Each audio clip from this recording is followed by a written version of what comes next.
SSC करें या bank करें, मेरा ग्रेजुएशन हो गया है। मैं फर्स्ट ईयर में हूँ, मैं सेकंड ईयर में हूँ और मैं सोच रहा हूँ गवर्नमेंट जॉब की प्रिपरेशन। मेरे सामने दो सवाल हैं कि मैं बैंक करूँ कि एसएससी, और मुझे सही गाइडेंस नहीं मिली। नमस्कार दोस्तों, स्वागत है आप सभी का एक बार फिर से। आज मैं आपको ये डिटेल बताने वाला हूँ कि एसएससी और बैंक में क्या डिफरेंस, क्यों आपको एसएससी करना चाहिए, क्यों आपको बैंक करना चाहिए, और दोनों में क्या समानताएं हैं और ज़्यादा बेटर क्या है। पहली चीज़ मैं एक बार आपको क्लियर कर दूं, दोनों ही जॉब बहुत अच्छी हैं। सबसे पहली चीज़, अपनी अपनी जगह पे दोनों ही जॉब बहुत बेहतर हैं, बहुत अच्छी हैं। कोई बैंक पीओ में बहुत खुश है, कोई एसएससी की जॉब। डिपेंड करता है कि आपके लिए कौन सी चीजें किस तरह। मैं डिटेल करूंगा, आखिरी में आप प्रॉपर समराइज कर लीजिएगा कि आपके लिए क्या बेटर। अगर आप चैनल पे नए हैं तो चैनल को सब्सक्राइब जरूर करिएगा और मैक्सिमम इस वीडियो को शेयर भी जरूर। सबसे पहले मैं बहुत इंपॉर्टेंट चीज आपसे डिस्कस करूंगा, सैलरी, जो कि एक इंपॉर्टेंट फैक्टर होता है चाहे आप किसी भी तरह की जॉब करें।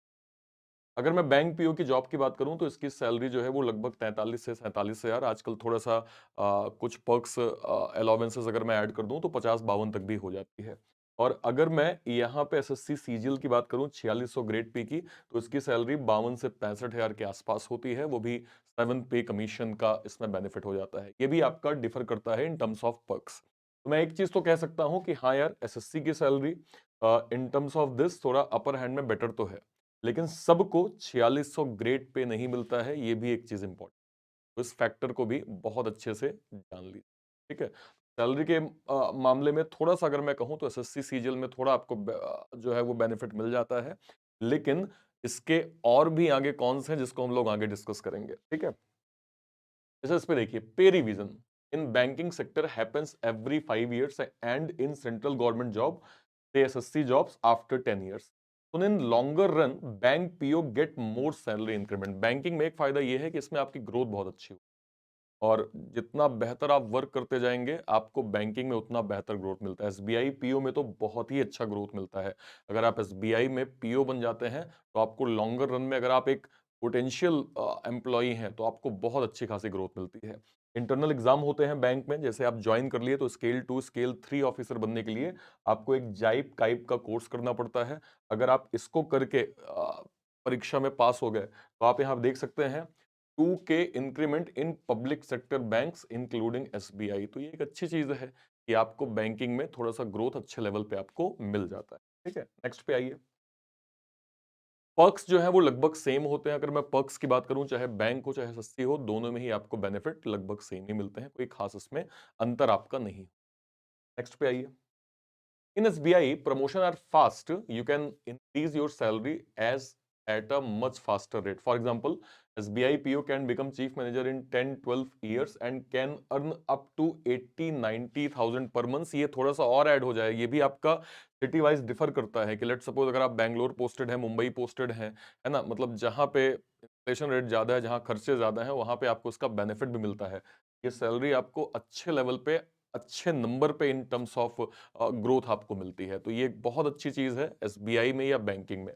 अगर मैं यहीं पे इनकम टैक्स इंस्पेक्टर की बात करूं, जो कि ऑफिसर हैं, तो 10-12 साल में वो कहां पहुंचेंगे, 5400 ग्रेड पी में, दो प्रमोशन के साथ, और इनकी सैलरी लगभग 1 लाख के अराउंड होती है। उसमें भी पर्क्स आपके इंक्लूडेड होते हैं। तो ये आपको एक बेनिफिट ये मिलता है कि एसबीआई में, मतलब बैंकिंग सेक्टर में, आपका ग्रोथ का रेट काफी हद तक बेहतर होता है।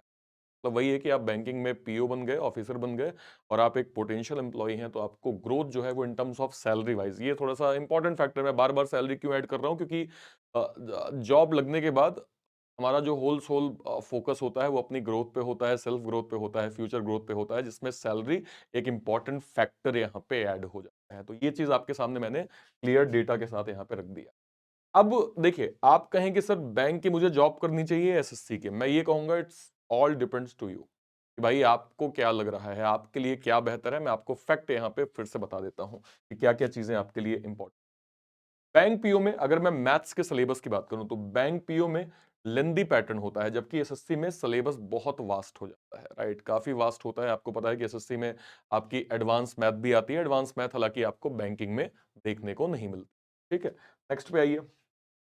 इंग्लिश की अगर मैं बात करूं तो बैंक पीओ में जो ज्यादा क्वेश्चन होते हैं, जैसे आपने देखा होगा आरसी वाले सवाल काफी आते हैं, वोकैब बेस्ड क्वेश्चन काफी होते हैं, जबकि एसएससी जो है वो ज्यादातर ग्रामेटिकल बेस्ड क्वेश्चन में फोकस करता है। और आपने देखा होगा कि एसएससी में मैथ और स्पेशली इंग्लिश का वेटेज थोड़ा सा ज्यादा हो जाता है, क्योंकि आपने अभी तो इस साल से सिलेबस चेंज हुआ है। यहाँ पे इस बार मेंस में हमने एडिशनल सब्जेक्ट्स को भी देख लिया। पहले क्या होता था, मैथ और इंग्लिश यही 200 नंबर आपको दे दिया गया और उसी को आपको प्रॉपर क्रैक करना है। तो काफी ज्यादा वेटेज आपको एसएससी में मैथ्स में मिलता है और आपको इंग्लिश में मिलता है, जबकि बैंकिंग में थोड़ा सा लेवल हाई होता है। जैसे दो तरह के एग्जाम होते हैं, प्रीलिम्स और मेंस, जिसमें हम डिटेल बात करेंगे। प्रीलिम्स में आपका लेवल थोड़ा आसान होता है, मेंस में लेवल उतना ही हाई हो जाता है। लेकिन हाँ, इसका सिलेबस थोड़ा सा, अगर मैं इन टर्म्स ऑफ कहूं एसएससी, तो थोड़ा लिमिटेड होता है, जिसका फायदा आपको तैयारी करने पे मिल जाता है। ठीक है, okay. Reasoning no doubt bank PO की काफी टफ आती है। इन टर्म्स ऑफ एसएससी की अगर मैं बात करूं, तो यहां पे मैं एक तुलना कहूंगा कि बैंक की रीजनिंग काफी अच्छे लेवल की पूछी जाती है। और अगर आपका बेसिक फंडामेंटल क्लियर है, तो आप बैंकिंग की रीजनिंग को आराम से क्रैक कर सकते हैं। एसएससी वाली रीजनिंग थोड़ी सी आसान होती है। कई ऐसे पैटर्न होते हैं, कई ऐसे क्वेश्चंस होते हैं जो काफी आसान लेवल में आपको एसएससी में एज कंपेयर टू बैंक पूछे जाते हैं। ठीक है, नेक्स्ट में अगर मैं बात करूं, तो जीए जीए बेसिकली जो बैंक पीओ में होता है, वो आपका करंट अफेयर पे बेस्ड होता है। करंट अफेयर के सवाल आपको ज्यादा पूछे जाते हैं। स्टैटिक के भी सवाल होते हैं, लेकिन बहुत लिमिटेड होते हैं। और मेनली बैंकिंग अवेयरनेस और फाइनेंशियल अवेयरनेस के सवाल, क्योंकि आपको बैंकिंग में जाना है। बैंक और इंश्योरेंस की का जो पैटर्न है एग्जाम पूछने का, चाहे प्रीलिम्स हो या मेंस हो, लगभग सेम होता है। तो आप अगर जीए की मैं बात करूं, तो बैंकिंग के टर्म्स हो गए, फाइनेंशियल आपके टर्म्स हो गए, राइट, ठीक है। रेगुलेटरी बॉडीज के बारे में आपको पता होना चाहिए, सेबी, नाबार्ड, राइट। इसके अलावा करंट अफेयर को एटलीस्ट आप 6 महीने का जो है वो देख लीजिए। साथ में स्टैटिक के कुछ पैटर्न की, हाँ यार चलो मुझे ये बता दो कि कहाँ कौन सी वाइल्ड लाइफ सेंचुरीज हैं, है ना, सांसद जो भी हैं उनके संसदीय क्षेत्र कौन कौन से हैं। एसएससी में ये चीज अलग हो जाता है। एसएससी पूरा आपका, चाहे आपका हिस्ट्री हो, ज्योग्राफी हो, है ना, जो भी आपका एक यूपीएससी का पैटर्न है, मैं ये नहीं कहूंगा उतना डेप्थ होता है, लेकिन हाँ लगभग सम हाउ कि आपका हिस्ट्री भी है, ज्योग्राफी भी है, राइट, पॉलिटी भी है। ये सारे पैटर्न आपको एसएससी में देखने को। ठीक, ओके, नेक्स्ट पे आइए। अब अगर मैं यहाँ पे इंपॉर्टेंट फैक्टर की बात करूं कि किस तरह की जॉब होती है, देखिए, staff selection commission combined graduate level, SSC CGL का फुल फॉर्म होता है। बैंक में प्रोवेजनरी ऑफिसर, प्रोवेजनरी ऑफिसर मतलब क्या होता है, एक्चुअल में आपकी पोस्ट जो होती है पीओ की असिस्टेंट मैनेजर की होती है, लेकिन स्टार्टिंग के कुछ टाइम तक आपको पीओ यानी प्रोविजन के तौर पर रखा जाता है। प्रोविजन में एक्चुअली में आपका काम देखा जाता है, और 99% सिचुएशन में एक पीओ एएम बन ही जाता है बहुत आराम से, राइट। तो कुछ टाइम तक आप पीओ होते हैं, बाद में आप असिस्टेंट मैनेजर की पोस्ट में प्रमोट हो जाते हैं आफ्टर प्रोविजन। एसएससी सीजीएल का एग्जाम एसएससी कंडक्ट करवाता है, और बैंक पीओ का एसबीआई या आईबीपीएस। ठीक है, 4 तरह का प्रोसेस होता है एसएससी में, 3 तरह का प्रोसेस आपका होता है पीओ में। ठीक है, ओके। यहाँ पे ग्रुप बी की पोस्ट होती है, ग्रुप सी की पोस्ट होती है, कहाँ, सीजीएल में।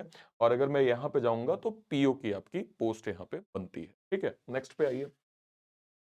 एज लिमिट एक बार देख लेते हैं। अगर मैं एसएससी सीजीएल की बात करूं, तो मिनिमम एज आपका लगभग सारी वैकेंसीज में, अपार्ट फ्रॉम सीजीएल, एटलीस्ट 18 और मैक्स टू मैक्स 30 साल आपका क्राइटेरिया यहाँ पे होना चाहिए। ठीक है, बैचलर डिग्री की आपको रिक्वायरमेंट होती है अगर आप एसएससी का फॉर्म भर रहे हैं तो।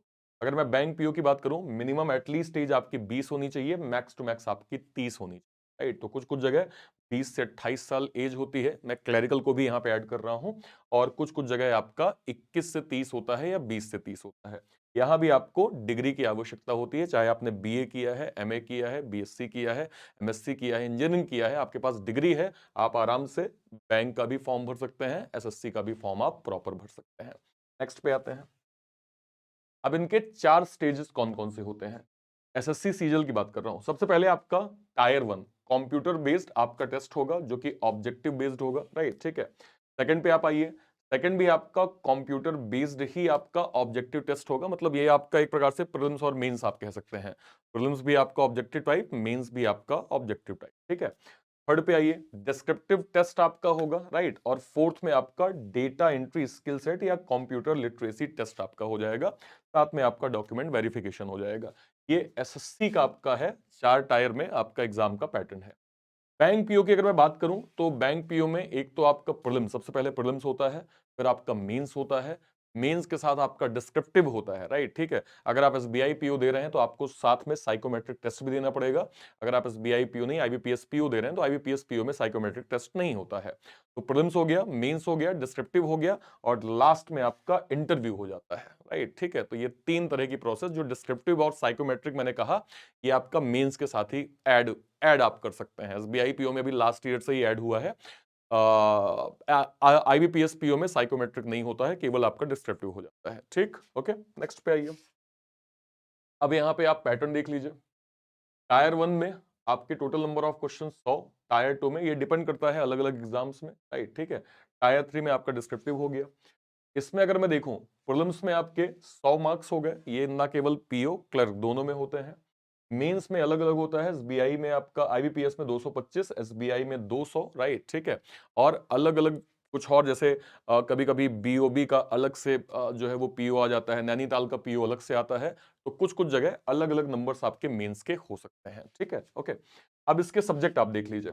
आप अगर एसएससी की तैयारी कर रहे हैं तो आपका जनरल इंटेलिजेंस यानी रीजनिंग, ठीक है, साथ में आपका जीए, फिर क्वांटिटेटिव एप्टीट्यूड, इंग्लिश, स्टैटिक्स और जनरल स्टडीज, ये आपका एग्जाम वाइज डिफर कर सकता है, बट मोस्टली सिलेबस आपका यही रहता है। और हर एक क्वेश्चन में आपको 0.50 का डिडक्शन यहाँ पे देखने को मिलता है, राइट? ठीक है। इसमें देखिए, सब्जेक्ट अगर मैं बात करूं, English, quantitative aptitude, logical reasoning, reasoning and computer aptitude, DI, जो कि मतलब ये डीआई और मैथ्स एक ही पार्ट है, लेकिन मेंस लेवल पे आपको डीआई का सेक्शन भी डीप में पूछा जाता है। जनरल अवेयरनेस, एसे राइटिंग, ठीक है। तो ये आपका सिलेबस हो गया किसका? बैंक का। इसमें जो डिडक्शन होता है वो 0.25 का होता है, इस चीज का ध्यान रखिएगा। पर क्वेश्चन में अगर आप गलत करते हैं, 0.25 का आपका डिडक्शन यहाँ पे बन जाता है। आई होप आपको बैंक और एसएससी का डिफरेंस समझ में आ गया होगा। मैं फिर कहूंगा, दोनों चीजें बिल्कुल लगभग सेम होती हैं। आप देख लीजिए आप कहां पे ज्यादा कंफर्टेबल हैं, किस तरह से अपनी तैयारी को आप बेहतर कर। अगर आपने एसबीआई का फॉर्म भरा है और आप अभी तक आप फ्रॉम द बेसिक तैयारी अभी तक नहीं स्टार्ट किए हैं, तो हमने एसबीआई का अचीवर्स 5.0 बैच लॉन्च किया है। तो आज के आज अवेल करके फ्रॉम द बेसिक पढ़ना स्टार्ट कर दीजिए। आपका एसबीआई क्लर्क जो है वो बिल्कुल सामने लगा हुआ है। हम पूरी तरह से प्रतिबद्ध हैं आपको बेस्ट कंटेंट देने का। बैंकिंग वाला का हमेशा ये जो है एम रहा है। हर वो बच्चा जो बैंकिंग की तैयारी कर रहा है, अफोर्डेबल प्राइस में हम आपको best content they, right? I hope आपको ये वीडियो बहुत अच्छे समझ में आ गया होगा। कहीं भी कोई डाउट होता है कमेंट सेक्शन में बात जरूर रखें।